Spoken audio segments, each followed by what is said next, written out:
Alright, so it's 10 o'clock Friday night. I just got this steel.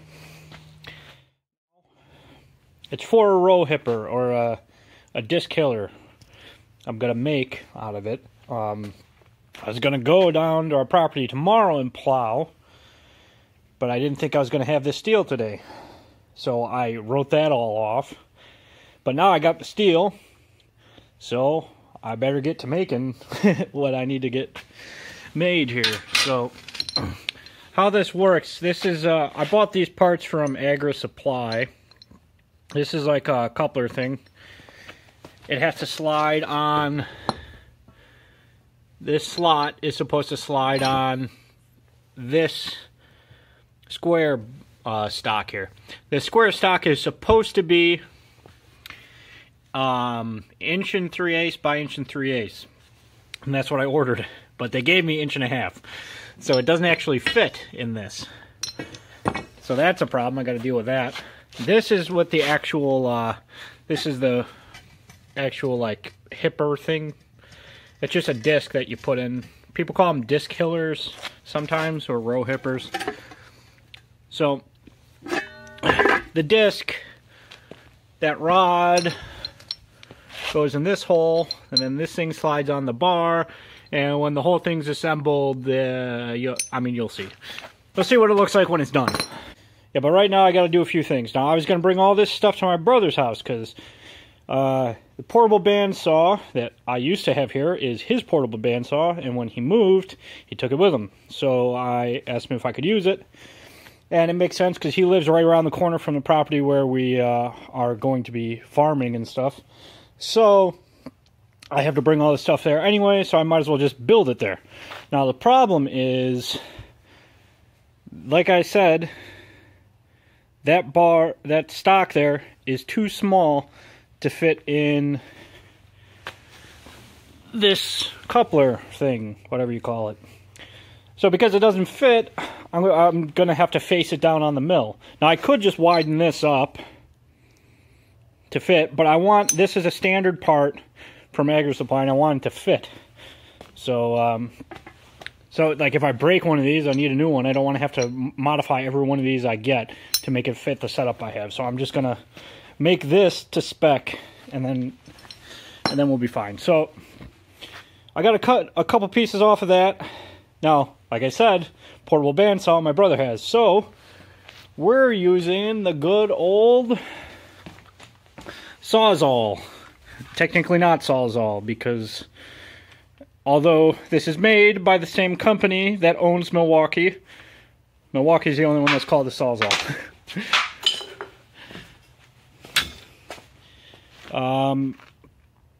So this is probably not going to cut well or straight or anything. It's a Sawzall. It's a saw that can cut anything. So by that, it's also a saw that's not good at cutting anything. Pretty much that's the way it goes with tools. If it's good at everything, if it's capable of everything, it's good at nothing. Alright, so I gotta figure out how long I want this. Now I want the outside of the tractor, outside of the wheel to outside of the wheel, is 76 inches. So I want my entire setup to be 76 inches when I'm done. So, yeah, look at this. Got some masks. Good old Corona season. You need to have your masks. My mom made these on a sewing machine. Should be on for, like, literally everybody in my family and extended family. So, like I said, we need 76 inches wide. And on the way this works, it'd be easier if I just show you a picture. But anyway, you can see there's a gap in the middle, and that's for the crops to go through, right? So when you're driving over the crops, they're not going to hit the bar. But depending on the tractor you put it on, it's not really going to matter. But in case I get a high clearance tractor or something at some point, I want to just have the clearance anyway. So essentially what I need the gap in the middle has to be 25 inches because that's how wide the bottom of a 3-point is supposed to be on a tractor. So I don't even know if you can see that mark. There's a mark right here, and that's 52 inches. So that's how long I'm going to cut it. And the problem, so I'm going to cut it there, and then I'm going to cut it in half. The problem is, those pieces may be too long for the travel on the mill I have. But even if they are, it's fine because I don't actually need a really nice finish flat piece. So if I have to do it in more than one pass, I can. So essentially I'll face it as far as I can, and then if I have to move the piece down, I'll move the piece down in the vise, and then I'll finish facing it off. And then I'll have a little bit of ridge at the intersection probably, because once you move something in a vise, you're never going to get it back exactly where it was. So I'll probably have a ridge, but it'll be okay. It doesn't really matter. This is a farm implement. It's not high precision work here. Oh, this is a heavy piece of steel, I'll tell you. Every time I go to pick it up, I get surprised by how heavy it is. It's a heavy piece of steel.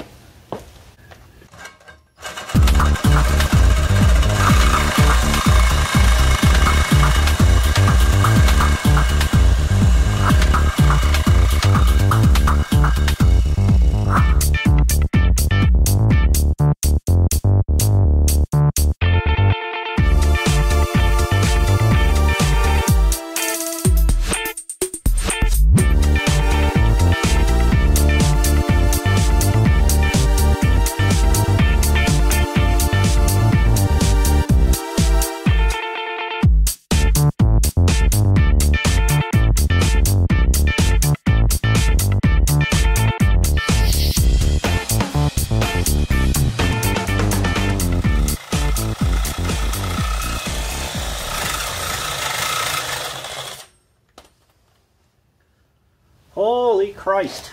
It's still not off, but it's close enough. I should be able to break it.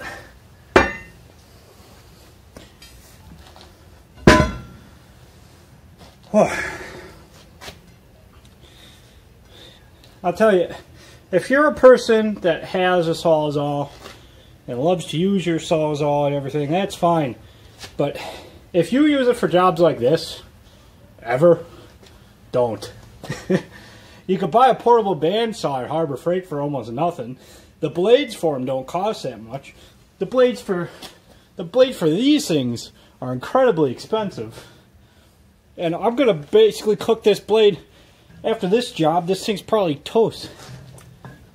They're not made to cut through stuff like this. Plus, the motor in that, I can already smell it's getting unhappy. I've already replaced the motor in it once, but I was trying to cut rubber bushings out of my Jeep. And it was a rubber bushing, you cut through that, and then you get to hardened steel bolt. Not a good combination. So, we got one cut done.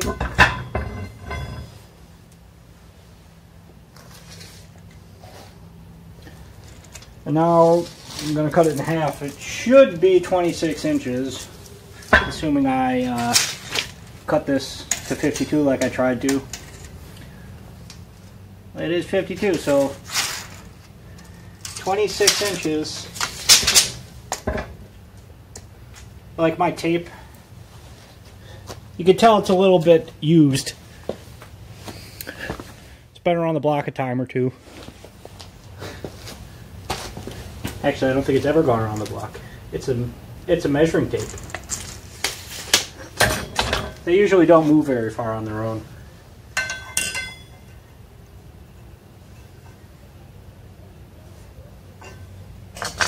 Ready for another miserable cut.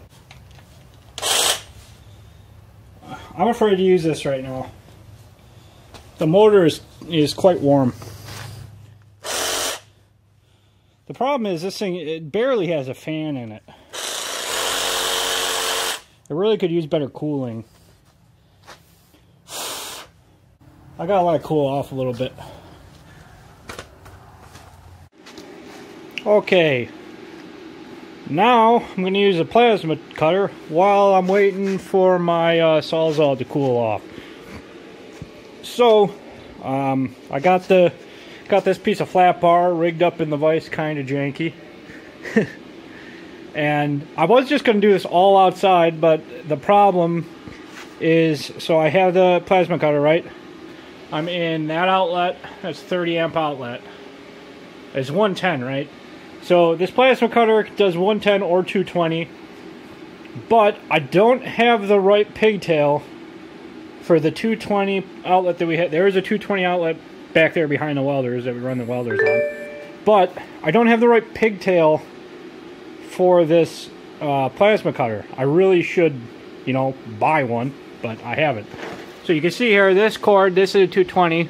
It plugs into this pigtail, which is for the go to 110. Now, this connection is not the same as the one we have in the wall, and so the one they have, I can't plug it in.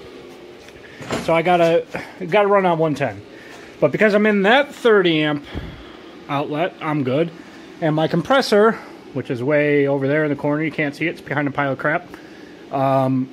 It's also on a 30 amp outlet. If I put them on the same one, I'm almost definitely going to trip the breaker. So I put them on two separate ones, and then we only have like a 50% chance of still tripping the breaker, because plasma cutting on 110, not a good idea, but it's what I have right now. Now, the reason I want to use a plasma torch to cut this is because cutting with the Sawzall sucks. I didn't think it was going to be as bad as it was. Now, granted, this is only 1/4 inch stock, so this probably would cut way easier than the 1 3/8 by 1 3/8 stock that I was cutting outside, but I still don't want to mess with it. Now, why do I want to cut this here? Because I'm going to my brother's tomorrow, he's got a bandsaw, why don't I just use a bandsaw? Well, this is 8 feet long, and we have a 6-foot truck, and it's just easier if you can fit it in the truck.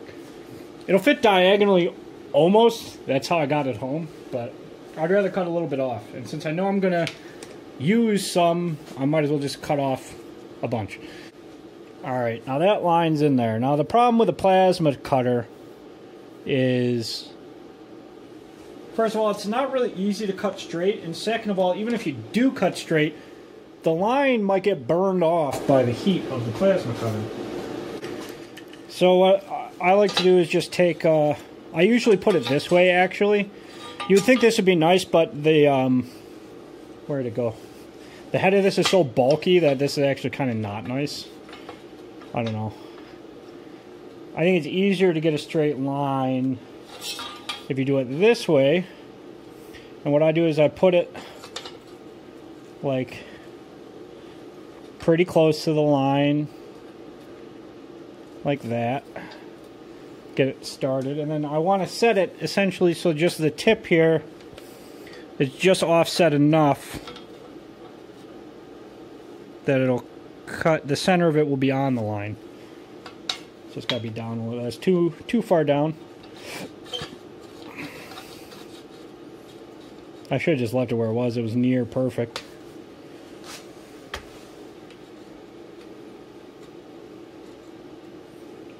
It's got to be good there. And this way, if you lose your line, who cares? Yeah. You're not going to lose a piece of angle iron unless you do something real stupid. Yeah, so that should cut. Now, with these plasma torches, a lot of people just try to plunge cut. It's very difficult to plunge cut with a plasma torch, because what's going to happen is you're going to melt in the dead center, and because it's got no place to go on the other side, it's just going to blow out, and it's not necessarily difficult to cut, but it's going to make a mess. Kind of like that. But you want to start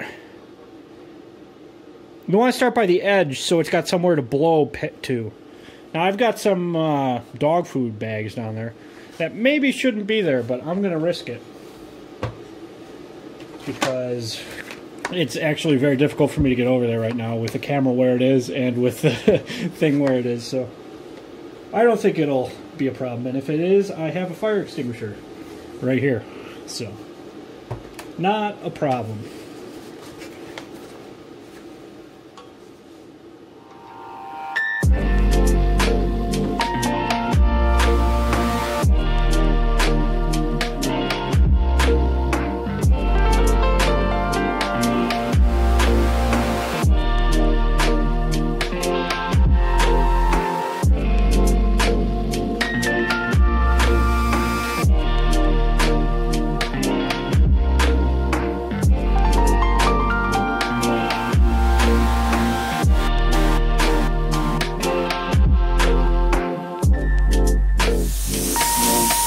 saying about it blowing out, you see it started going way that way because I started cutting too fast and it had no place to go underneath.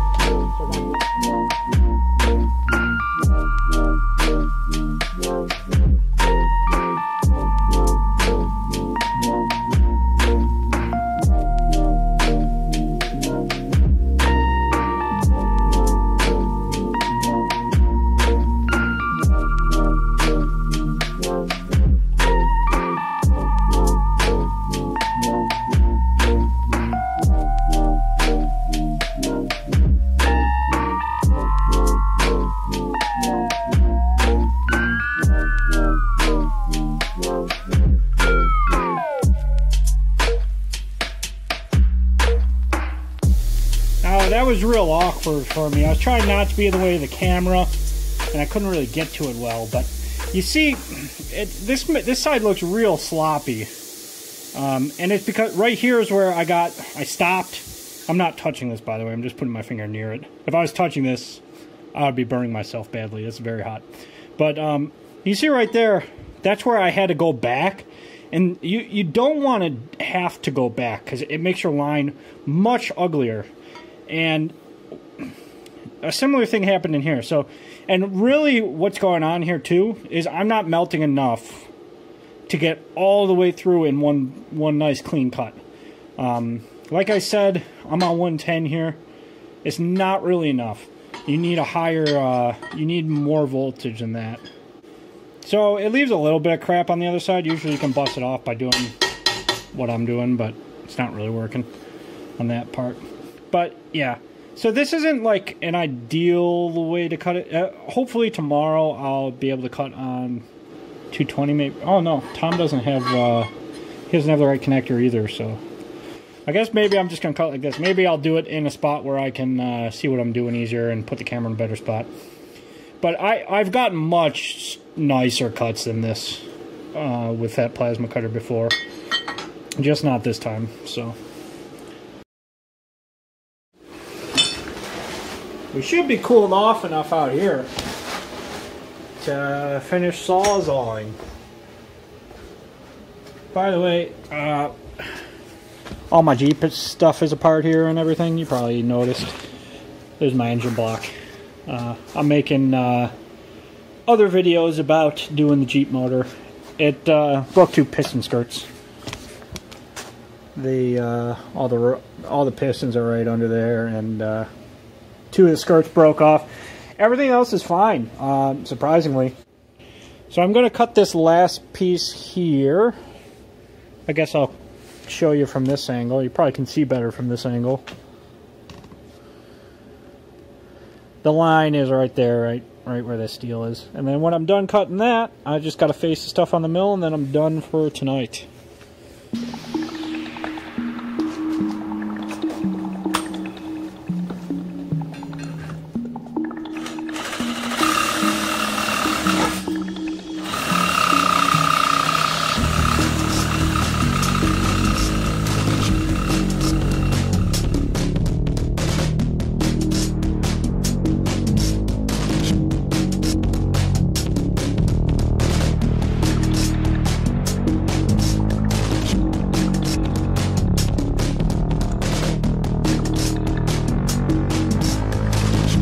Battery's dead.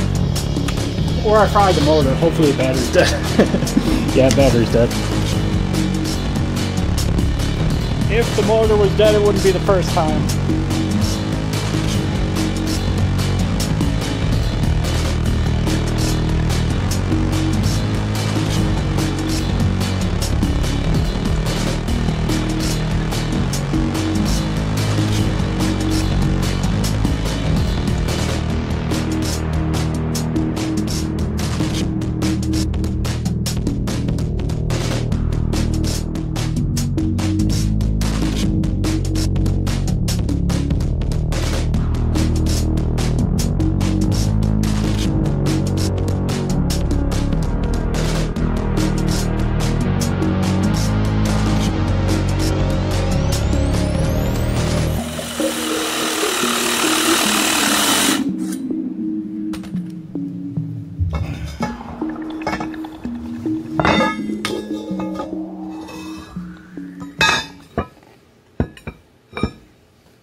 Alrighty, we got them both cut. Now I just got to go face on the mill.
Alright, I just got back from the store, and this is what I bought for my bottom pins for my 3-point. So, basically, you can see, first of all, you need a thick plate to support this. So I have this plate, which is thick enough. You can see the shank is taken up by that. But this plate, which I was going to use, is only 1/4 inch. Sorry, I got difficult to hold things while filming. But you can see down here, hopefully, if I can get the washer out of the way and the camera in the right spot. See, that's not thick enough. That plate. I would have to double it up, essentially. So I believe this is 1/2 inch plate. This is 1/4 inch plate. So I could double it up. I don't want to do that. Anytime you do something like that, you're putting a spot where water can get in, and it's just going to rot stuff out. And on top of it, it's more welding. So I'm actually going to use this. Now, it's not much material. It is 2 inches. I think what I'm going to do, I'm going to cut it in half. I'm going to use this hole. This is a 1-inch hole, which this is a category 1 pin, because that's what tractor I have. But a category 1 is 7/8. Cat 2 is 1 inch. So I believe it's 1 inch. Maybe it's bigger than that. Well, whatever. I got a 1-inch hole, so I'm just going to cut a 1-inch hole here. This will work in the 1-inch hole. I mean, it's not ideal, but it'll work. And I already have it here, so I want it to match on the other side. I don't want mismatched holes. So potentially, maybe I might be able to fit a category 1 in there. I don't actually know. But yeah, this is what I have. So I'm going to cut this in half. I already have it center punched where the other hole is going to go. So I'm going to cut a 1-inch hole in this, then I'm going to cut it in half. So then I'll weld this to the frame, and then probably put some of this this 1/4 inch. I'll probably cut a piece to go underneath as a gusset to support this. So that should work out pretty well, I think.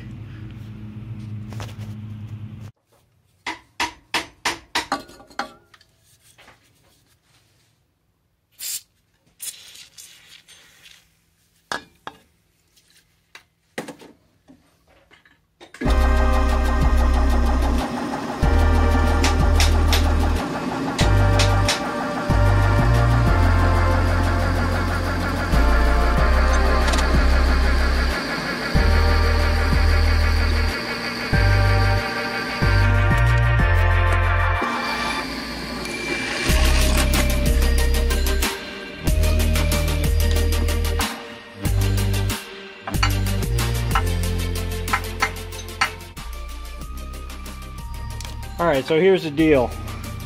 This is the only 1-inch drill bit we have. Now it's Morris taper, which is fine.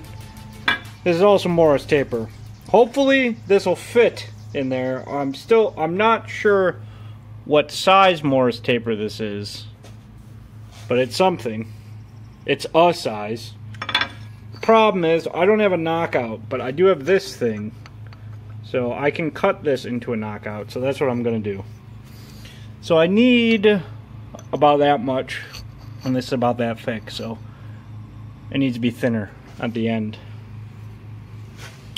So, get to put the brand new bandsaw to work.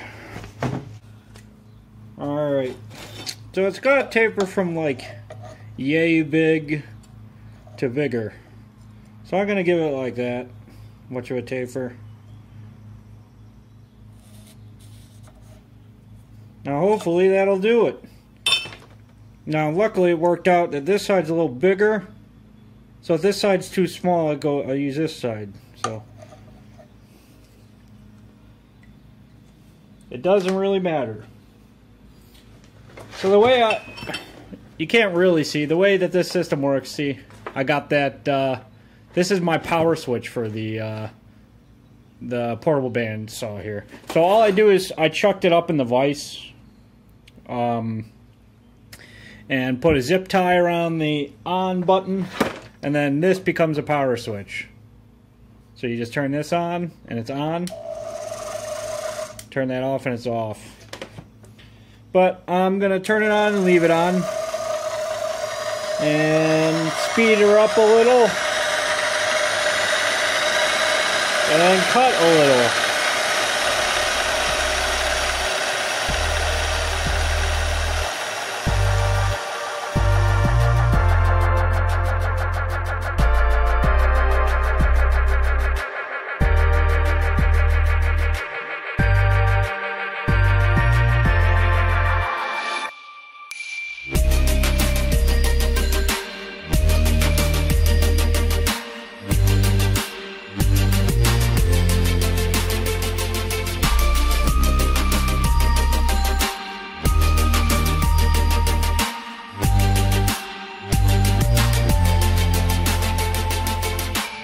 The end's a little chewed up on me. Doesn't quite fit.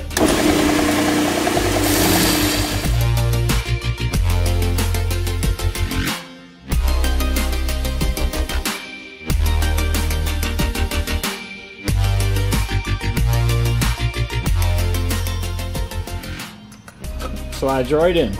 And then just gotta give her a little tap. And it's out. And it's also tiny. This isn't gonna work. Got a bit of a problem here. That ain't gonna do her. Well, it was worth a shot anyway.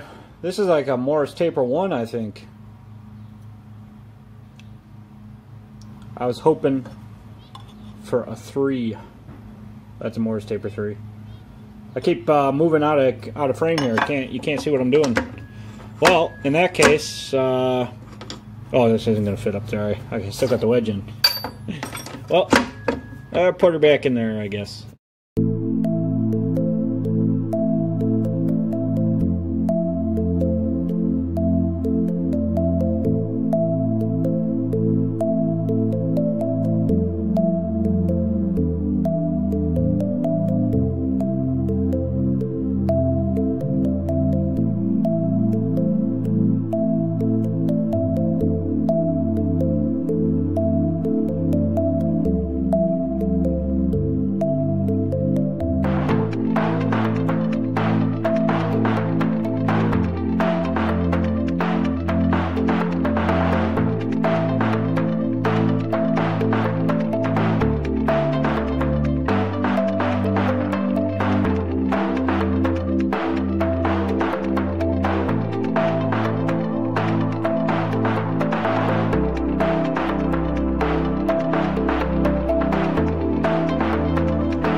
Alright. Sorry I didn't make any comments about it when I was in the basement. It was just too loud to actually talk to the camera in there, so I didn't even try. But I do have this thing nice and drilled now. You saw the nice and sketchy setup I had. So it turned out that the Morse Taper 3 fits in our lathe. So I just chucked it up in the lathe. And then, well, my dad made that whole janky setup out of wood and a C-clamp.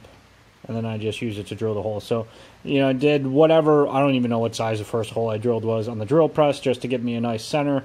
And then I drilled the rest out with the 1-inch. Took a while, but I had the lathe set to real slow on purpose because I didn't want it getting away from me, you know. Lathes can be very dangerous. Definitely the most dangerous shop equipment there is a lathe.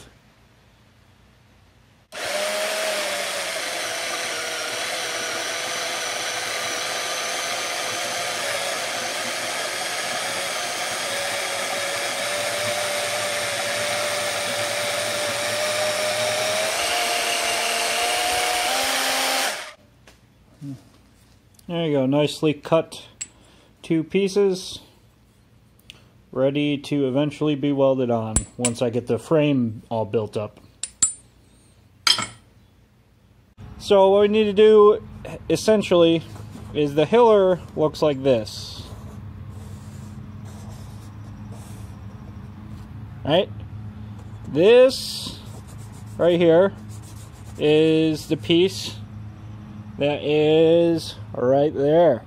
Now that is the machine down piece of 1.5-inch stock that they sent me, even though I ordered 1 3/8. So that's machine down to 1 3/8, or close enough. And my dad's currently milling the other one, but that piece is one of these, and the other one goes on the other side, right? Now the rest of the frame's made out of square tube. So square tube. That's 2-inch. 3/16 wall. So for the height on here, category 1, I've seen a bunch of different sizes, but they say basically I've seen 18 or 19 high. So essentially we want, I'll just call it 18. We want 18 from between the bottom pins and the top pin. Now there's going to be a pin here, there's going to be a pin here, there's going to be a pin here to go to the 3-point. So we need 18 high. The width, this pin to this pin, is supposed to be, I've seen 25, I've seen 26 on center. But I'm going to make this 25 on center. Right? It's going to be 25 on center. Sorry I'm not drawing the little arrows in. Well, I am now, but the reason that I mean, what, I don't have to get into why, but it makes the drawing too sloppy, and I drew these arrows backwards, but whatever. You get the idea. That's 18, 25. So this top piece is going to have to be cut to 23, because remember, we're going on center, and these are 2-inch. These are each a 2-inch, basically posts here. So we're gonna have to. This is gonna have to be 23. Oops. You can almost read that. 23 is gonna be this piece, and these ones. They say 18, but it's 18 from pin to pin. So the top pin is gonna be an inch down. So then we're at 19. Okay, but then the bottom is we're probably going to come 2 inches up, or maybe we'll come 1 inch up, and then it'll be 19, and then we'll still be in spec. So let's call these pieces. I know it's weird that I have this dimension, this dimension. Ignore those two. That was just telling you the 3-point dimensions. But this piece here, I need 2 of these, and they're gonna be 20 inches or 21 inches long. It's 23, so I need 1 23 and 2 21s. So that's what I'm gonna cut, and then we can start welding all the crap together. Now these bottom ones, they're pretty interesting. What you do is you got to cut a hole straight through the square tube and slot that in there and weld it in both sides. I'm gonna have to do that with the plasma cutter. So That'll be fun. 72, 6 feet. Let's see here, 20, 23, 21, or 45? No, 65. Yeah. We need 65, which this is long enough. We can get everything out of this piece. So yeah, let's just do that. That other one's just a bonus. Okay, so... Alright, now you might not like my drawing. Let me draw a little bit better drawing. So I can prove for sure that I am doing this correctly. Okay, so right here we have one vertical piece. Right here we have one horizontal piece. Right here we have another vertical piece. This is how they're going to be cut. That's how it's going to look. So this one is 21 inches. This is 23 inches. This is 21 inches. Okay, so this 23 here, our center to center is going to be 25. Now here we're 21 high, so we're trying to be center of here. Sorry, I'm going off screen a little. To an inch from the bottom. So you subtract 2 inches from the height, you're at 19. Alright, that's fine. So if I go 1 inch up, that's what I got. But I think I'm probably going to go 2 inches up. So then we're at 18, which is also in spec. So either way, it should be good. I could cut these to 22, the bottom ones. I'm trying to decide if that's what I want to do. I say yeah, screw it. We'll go 22. I mean, how much is 3 inches? Is 3 inches too much? That's 3 inches. No, that's good. 3 inches from the bottom center hole. Yeah, let's go 22. I just changed the whole design. 22. Perfect. Alright, now this is the advantage of a portable bandsaw over a vertical bandsaw. That's a really big piece of steel. I mean, you can lift it up and use it on a vertical bandsaw, but it'd be a pain in the ass. It's a lot easier to do when you can do this. Turn this on.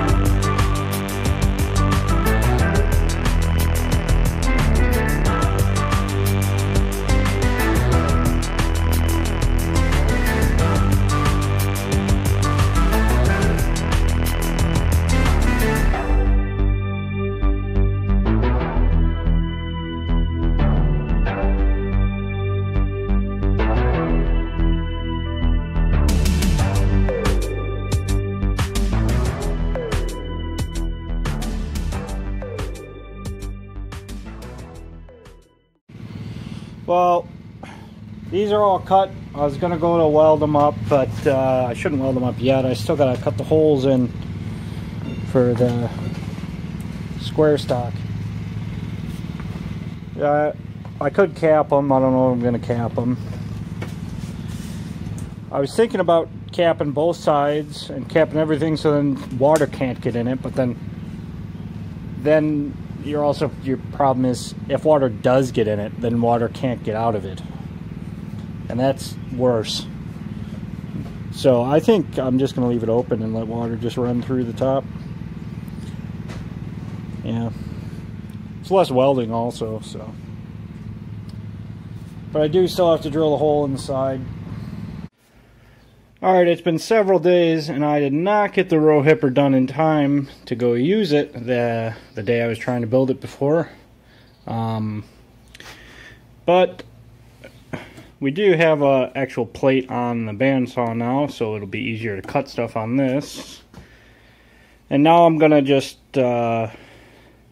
mark out where I'm gonna cut this. So basically what I need to do, I have this square stock.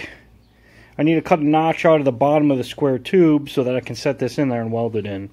So I have to mark how wide it is. So I'm setting on top. So I'm gonna mark it and cut it with the bandsaw.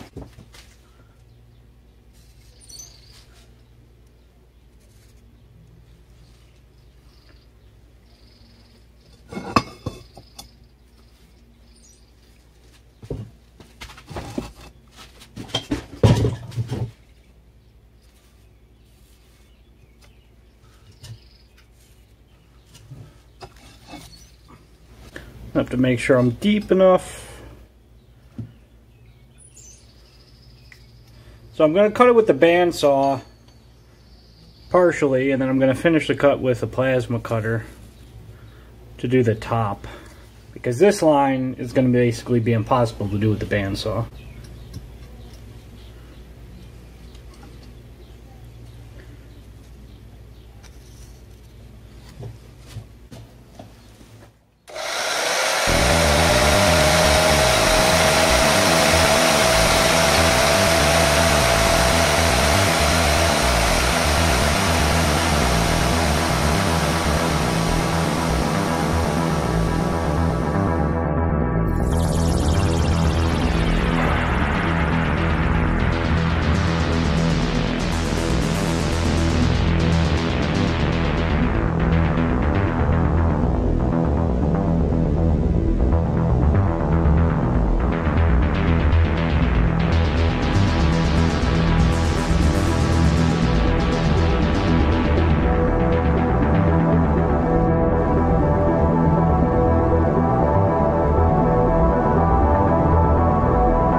Alright, so it turned out that this was a little bit out of plane, even though I welded it together on the concrete. I don't know how it happened, but I picked it up and it was kind of funny. I'm guessing that as the welds cooled, they twisted the thing. So I tried bending it back, and I ended up breaking the welds. So I'm going to re-weld it, but this corner was high. So I'm going to stand or kneel on that corner while I'm welding, and hopefully that'll keep everything.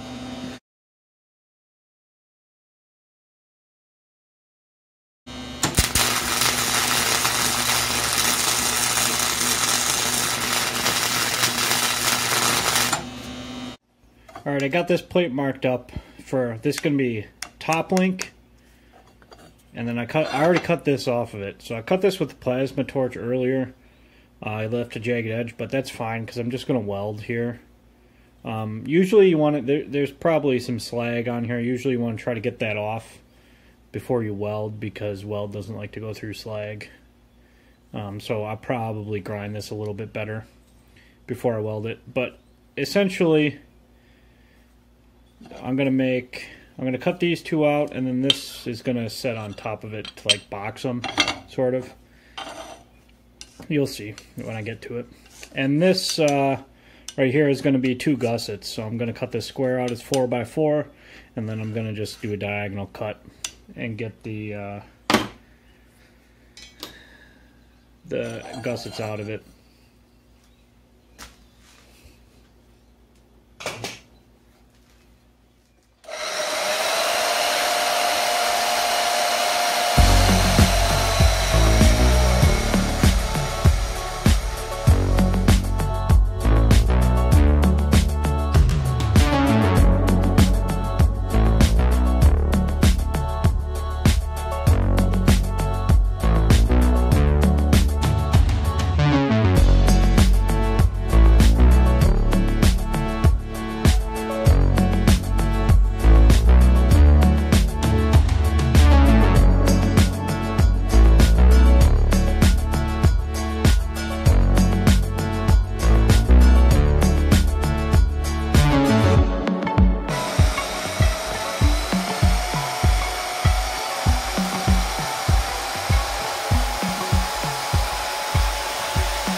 Alright, got 2 gussets.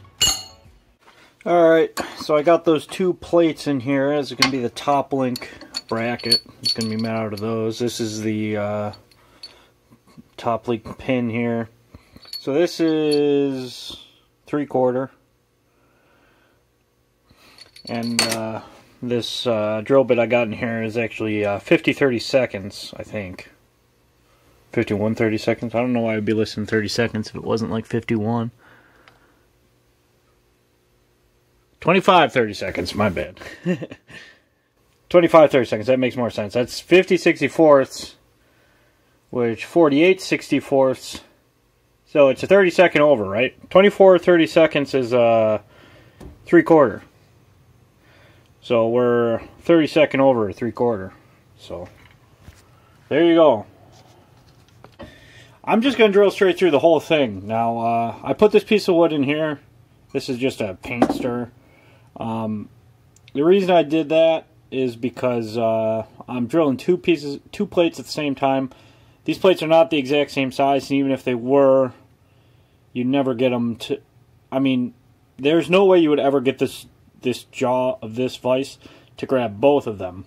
Unless you put something like a piece of wood in there, which is soft. So the one that's a little bit bigger, the wood will just get compressed there, and basically they'll both be held onto. Now, you don't really want to do this if you need this thing to be in a precise location, because it can move, because the wood has some give to it.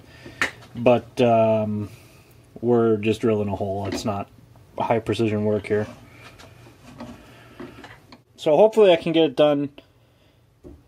I don't want to change bits because this drill bit's so long that I'd have to move the table up and down. So I'm just going to try to do the whole thing with a single drill bit. should be fine. It's sharp enough. I mean, it should work out. Got a little bit of not cutting oil for cutting. The problem with doing this, you usually want to start with a smaller drill bit because the center of this there's a flat spot, and the flat spot's usually wider than the center punch that you use, so it won't actually sit in the center punch unless you can get it to behave, which I cannot. So it may be that I'm going to have to change bits. Oh, there we go, I found it.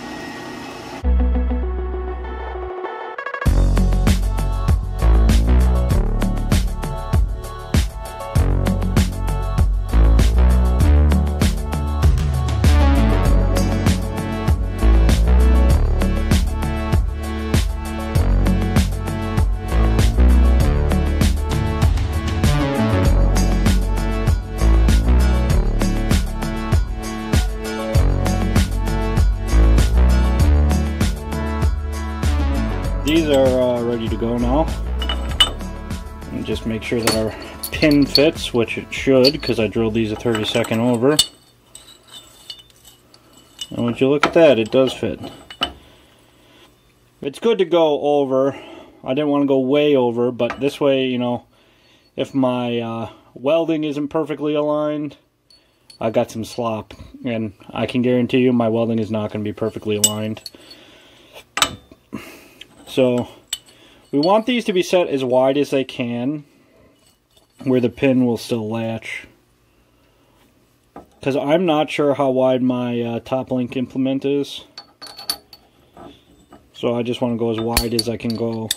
So I'm actually probably going to leave this together and actually tack it on with this on here.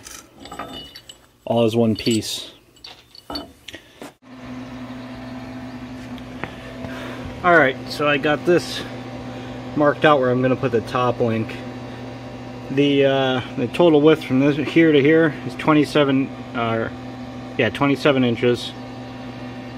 So here I'm at 13.5, and then this I measured setting like that so the pins are as wide as it can be. This is 3.5 inches apart between the plates about. So I set each. Here I went 1 3/4 out from the center, and then I double checked to measure that the distance from here to that mark is the same as here over here to that mark, and they are the same. So basically right there and right there is where these two are going, so it's going to go right like that. So I got to tack that on. Also right here, I'm coming up 2 inches from the bottom and setting the bottom of this up there, so that puts, this is 1 inch on center away from the edge. So I'm at 3 inches up here. That puts my overall distance, vertical distance between the top link and the bottom links at 18 inches, which is what it's supposed to be. And the width from this to the one that's going to be over here, like I said, this is outer edge to outer edge, 27 inches. So center to center is 25 inches because they're 2-inch posts. So that puts this exactly at 25 inches away from the other one, which is also exactly what it's supposed to be.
ran out of rod, so this is it. I was trying to use this 6013 rod. Well, I used this 6013 rod. This actually bit in. I was trying to use the 7018. That doesn't even say it on here. It says it on there. But it's 7018 rod. It says it's for AC. This is an AC welder, but it did not weld well. I couldn't even get...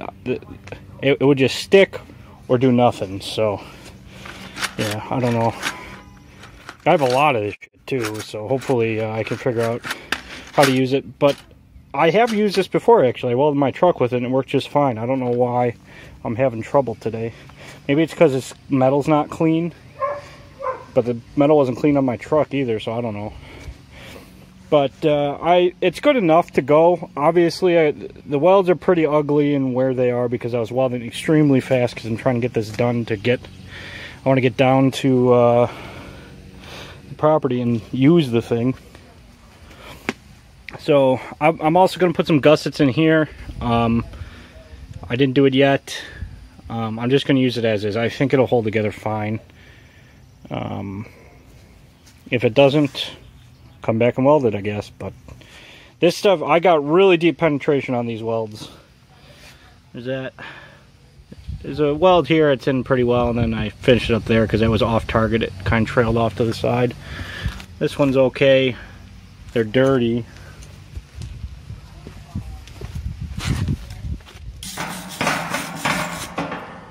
I mean, you know, they're not bad welds, but they're not good welds. But it's farm equipment, so whatever. Which way did we do this before? That side down? I don't remember. I feel like it's easier to tighten if it's like this.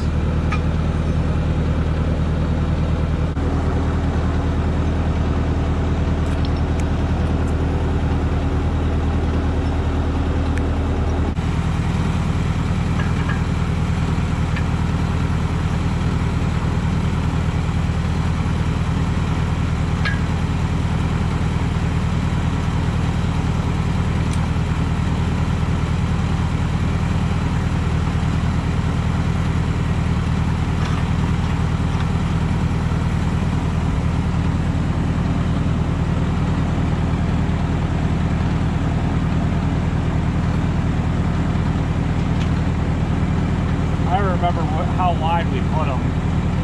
You don't remember? At least a foot. I think that's one and that's the other. So here. Right? Sounds good to me. Come on there.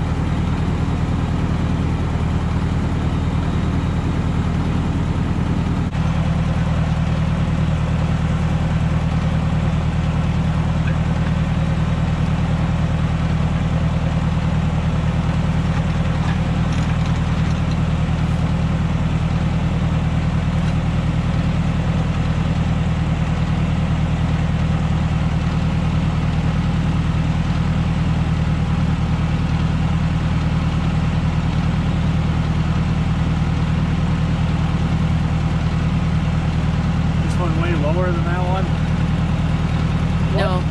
No, but it's tilted a little bit more.